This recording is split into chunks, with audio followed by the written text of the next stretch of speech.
Hello, this is Zekushan from Twitter. Today we're going to talk about the PS Vita keys. This video was scheduled for the weekend, but since I have some free time today, we're going to talk about it today. So let's go to the Google. Yes, dev wiki. Yes. Okay, so we're going to the PS3 dev wiki. Well, not here, but first we're going to the Vita dev wiki keys page, which you can find on Google. As you can see, if you try to access the Vita dev wiki page for the keys, let me see if I can try. It's probably down, so it's trying to access, but you cannot access it. So we're going to visit either the cache-based version of the wiki or the web archive version. So if you go here to the text version, you can see the keys are here. So first we're going to grab the link. Okay, it's copied. Going here to web.archive.org and going to put first the official page. So going to put it here. It was saved 2 times. We have the April 30th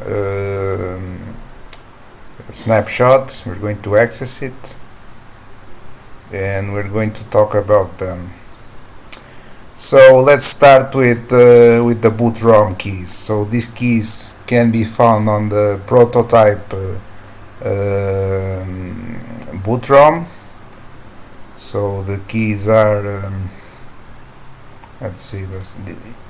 Okay, there is a lot of keys on the PS Vita wiki because it's fully owned, unlike the PS4 wiki, and almost everything is hacked from the Vita, and only a few things are left, such as the slot keys and other stuff that's not that much important. So let's start with the boot ROM. First we have the personalization removal key for the secure loader secure kernel. So this decrypts the perconsole layer of secure, well, not secure loader, but second loader, or the IPL, and the secure kernel of a prototype console.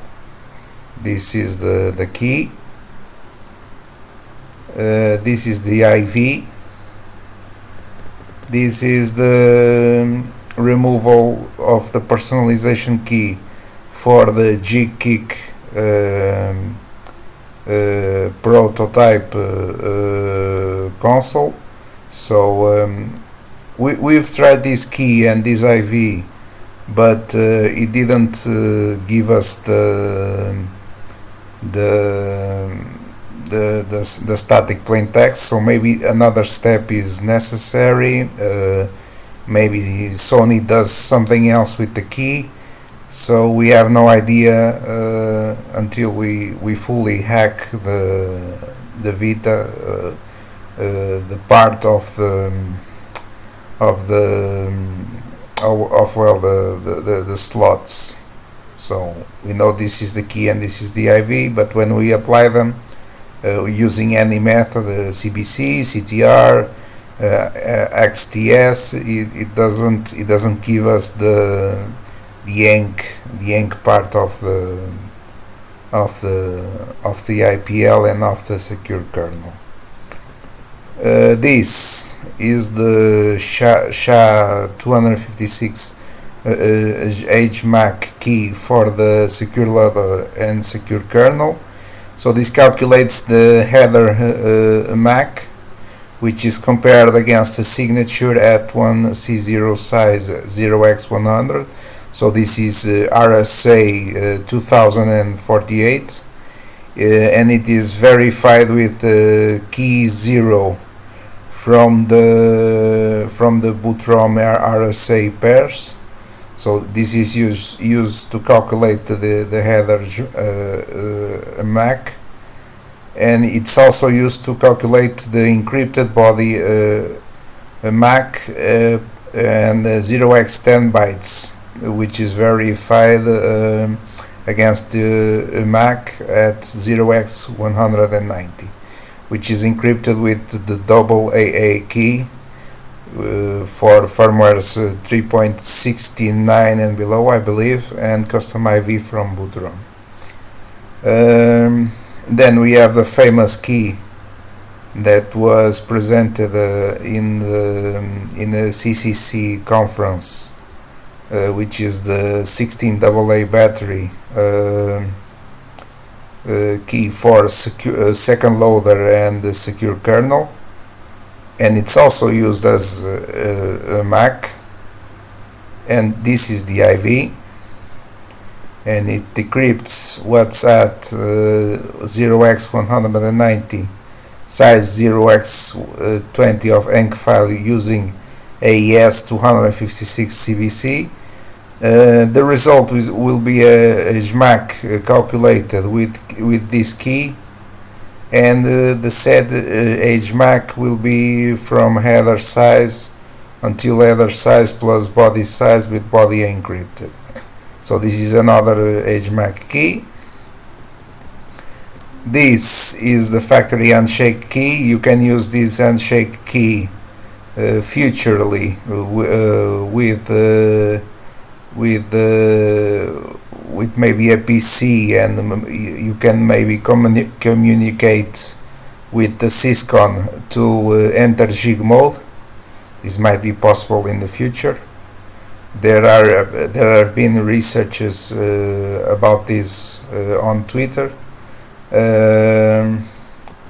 This is the secure loader, secure kernel IV, which is used with the 16 AA battery key to decrypt the secure kernel and secure loader after the personalization. So this IV is used to get the first 0x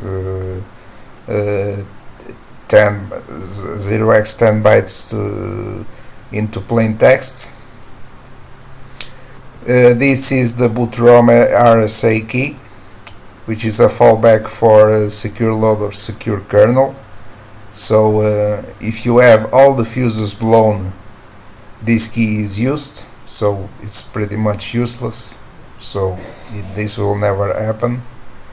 Then you have the verification RSA key. So I believe there are 16 keys. So this is the first one, the second one, the third one, the fourth one, the fifth, sixth, seventh, eighth, ninth, 10th, 11th, 12th, 13, 14, 15, and finally the 16th key. And only the first key is used because the secure loader and secure kernel were never updated. So it's always the first revision. Then you have the key series 0 proto. These key seeds are used to generate the previous keys. So if you encrypt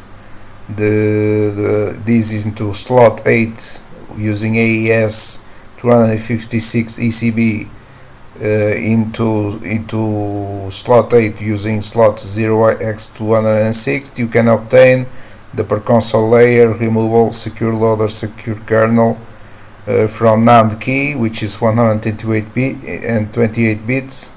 So you encrypt this, you get the first key to decrypt the perconsole layer. This one is to obtain the depersonalization key for the G-kick. This one is used to obtain the HMAC 256 key. So these are found in the boot ROM.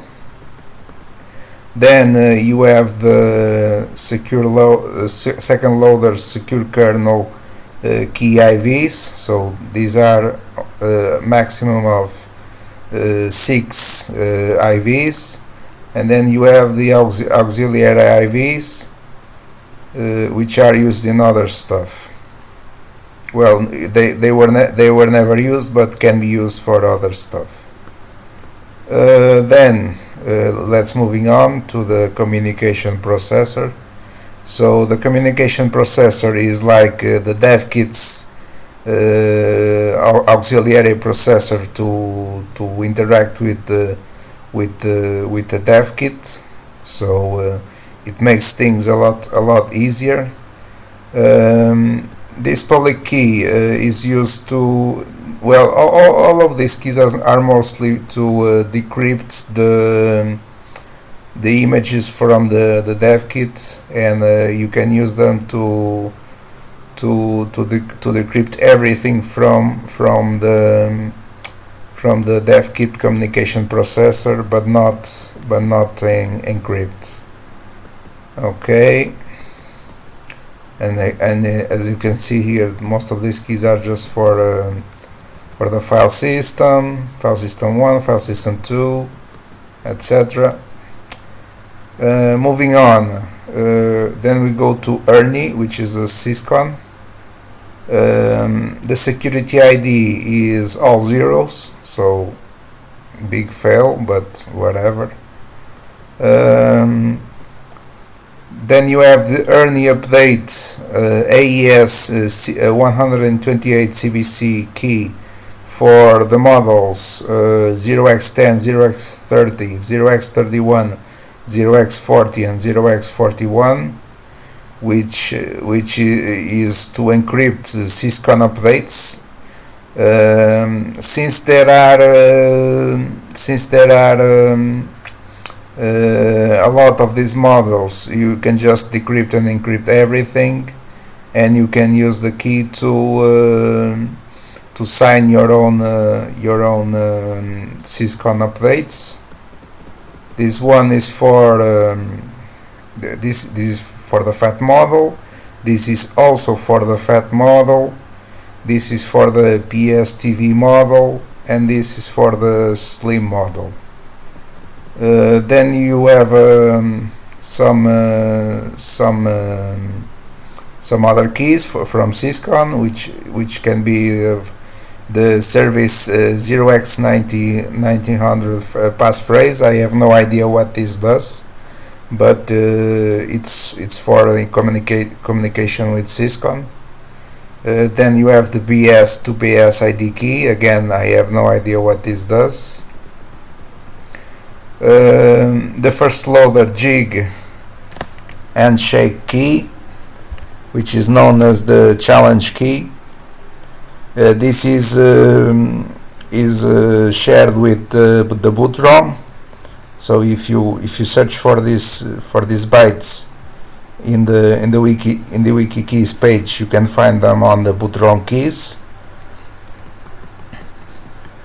Then you have the handshake key sets, which is for well, I believe it's also for the communication of Ernie with other devices. Key set 0x0, key set 0x1, key set 0xb for unlocking commands. Key set let's see what else. Key set 0xe, key set 0xf. Let's see what else. Okay, I think that's all. Mostly, this is mostly for communication purposes. Then you have the not known Ernie embedded keys. I have no idea what this is for, but it's likely for other stuff that I have no idea what it does, but It's mostly communication. You can see here the G-Kick expansion, which is used on the PSP as well sometimes. And you can see here that some keys are repeated in the Ernie memory dump, as it seems Ernie stores many versions of code binaries, which can be maybe backup bank or updater. So you have the Ernie handshake keys not stored in Ernie, which can be stored in the second loader and many secure modules.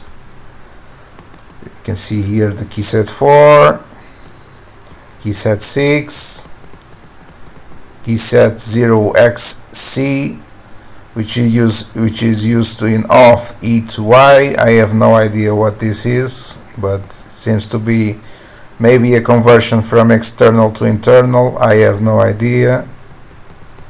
Key set 0xe,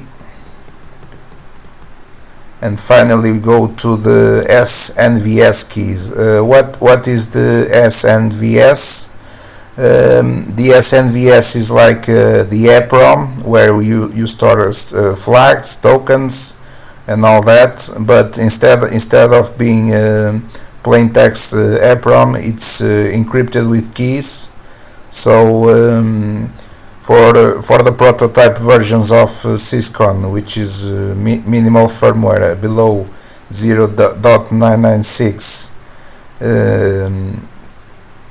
they use some different keys. So you can have the XTS tweak key for the SNVS, and the XTX decryption key, which is the data key, I believe, and also the HMAC SHA-256 key.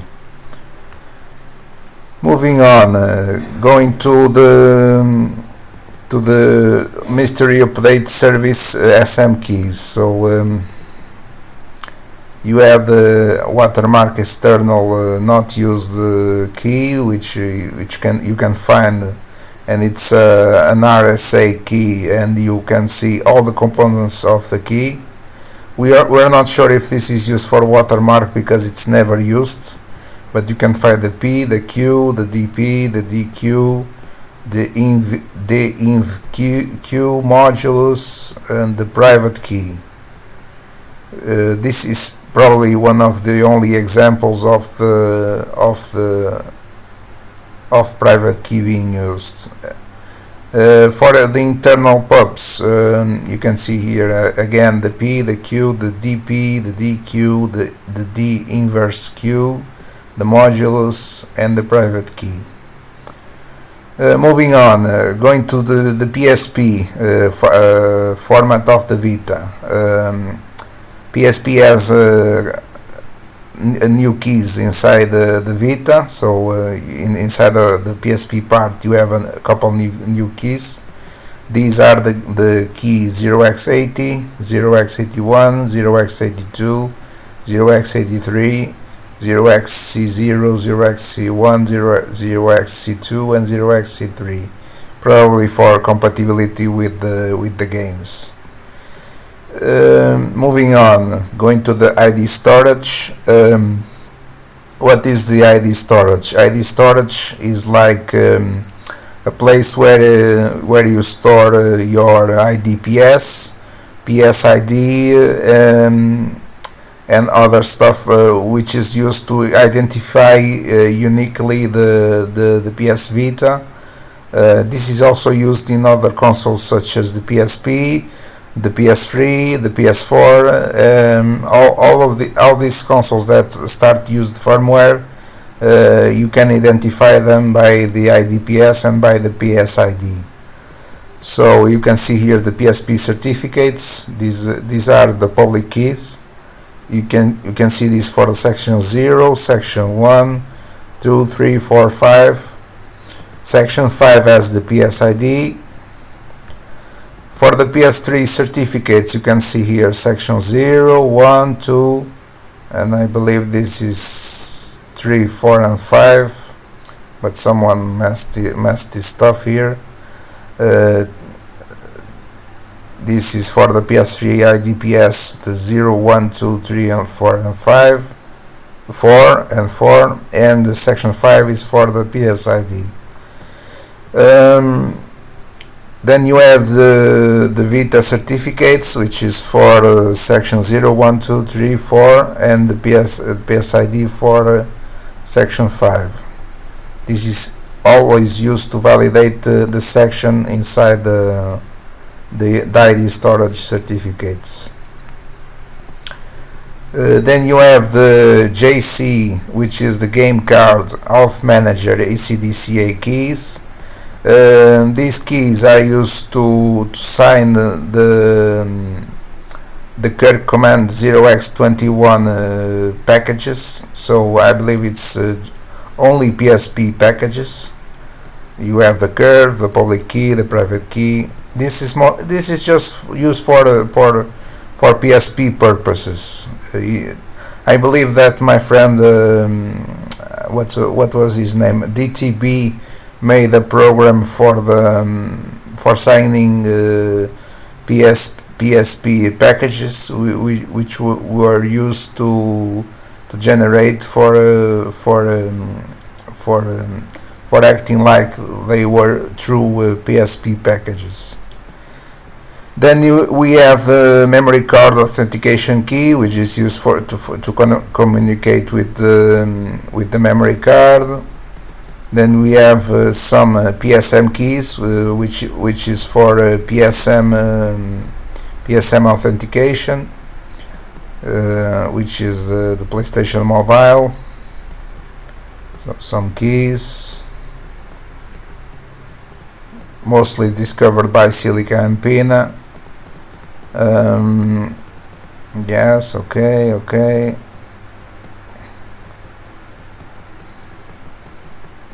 Alright. Then we're moving along. We have the EncDEC keys. These are used to decrypt blobs inside the PS Vita firmware. You have the external keys and the internal keys, and also the prototype keys, which are used to decrypt the blobs. Then we have the most important keys of them all, which are the food keys. We already talked about this one, which is the second loader, and the secure kernel key, which is the the AA battery, 16 AA battery key. You can see here the IV. Doesn't have a public key because, well, it doesn't. It's just the same key. Then we have the S package keys, which are used to decrypt the PlayStation Vita's S packages, which you can see the revision 0.920 plus, etc., going all the way to 3.60. Then we have the boot keys. These boot keys, I believe, are for the secure modules. I'm not entirely sure. Okay, boot. No, this is the secure module keys are the ones used for the secure modules. These ones for boot, I'm not sure what it is, but they may be used for something else. Then we have what else? There's the revocation keys, secure revocation keys. Then we have the kernel keys. Then we have the user keys for the user modules. And finally we have the app keys, I believe. Yes, for app modules. These are used for app modules. Okay. And we have a couple keys for NPDRM app modules. So these are used for anything that you get off PSN. Then we have the pub watermark key, which is used for signing and encrypting, well, not signing, just encrypting pub watermarks. Then we have the IPL ZOR key, which is this one, and also they have this one and this one, depending on which firmware you are. This is for the activation key. This is the activation key for the activation files, which is used to encrypt and decrypt activation files from the dev kit and test kit Vitas. And as you can see here, 2.10 plus require an additional RSA signature as act.6, so anything above 2.10 plus will not work if you only have a custom made act file, so you need to be careful with that. Then you have the NVS 0x520 SMAC key, which is used for the SMAC. Then you have this key, I have no idea what this does. Then you have the RSA public key. I believe this is used for the act dot signature of the act file. Moving on, we have the PSV image master key, which is used to encrypt and decrypt PSV images, which was I believe Yifan made a blog post about it, and he explained and made some tools about what to use. Then you have the content package keys, which is for different types of consoles and different types of packages: PSP, PS Vita, PS Vita Live Area, and the PlayStation Mobile packages. And then you have the index.dat key. You can see this is the key and this is the IV. Inside this file you can find the system version and the SDK version. So it has a lot of information about the version.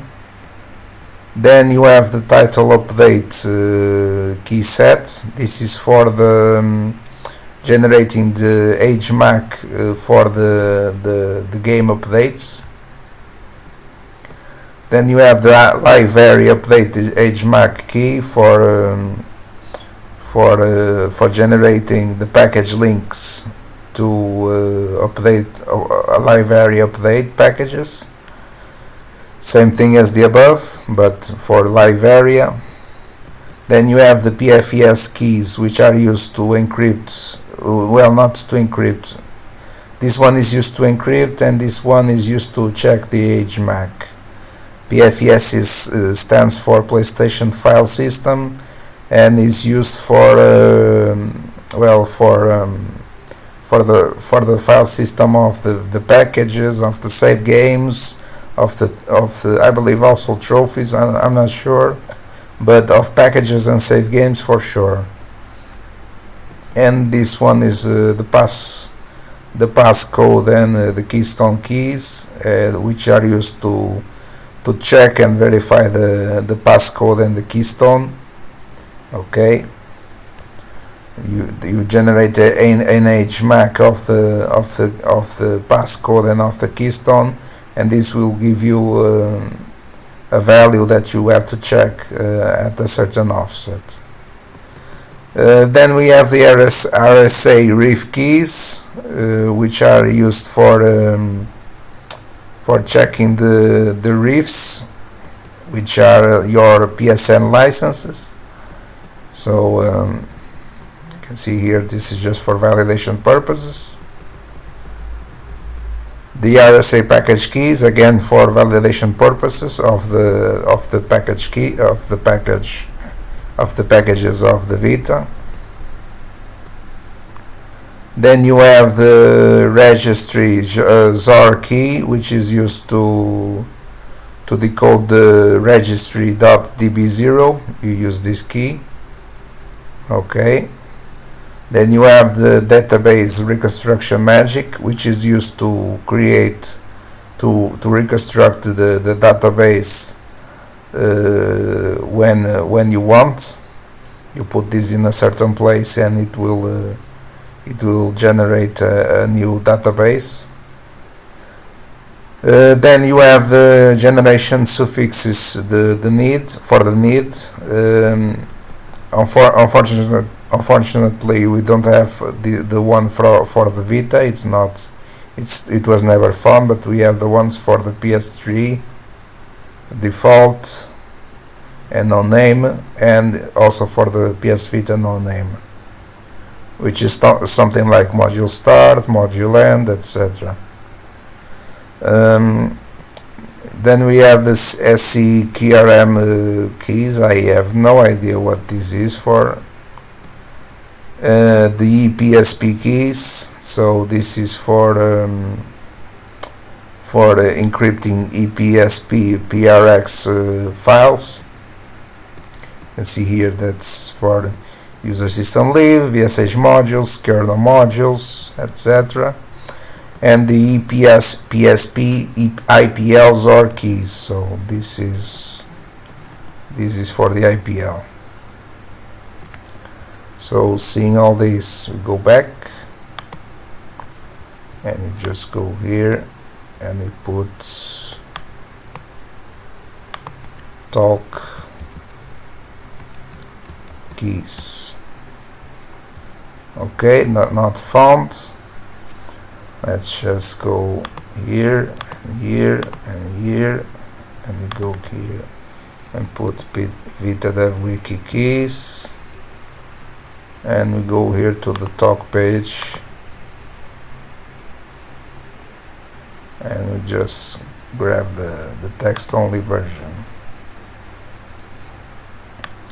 As you can see here, this is mostly for the PFS EncDec. Well, for the EncDec keys. These are for the decrypted blobs. So this is mostly stuff that I found when using the VSH decrypt with portability keys, which is for passcodes and all that stuff that's used on PSN. Some stuff also for the PFES secure key and the enc key and the secret as well, and that's it. Okay, I believe that's all for the PS Vita keys. I hope you guys enjoyed the video.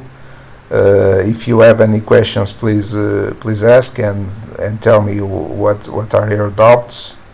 And I hope you guys enjoyed it, and I hope I'll see you in the next video. Goodbye.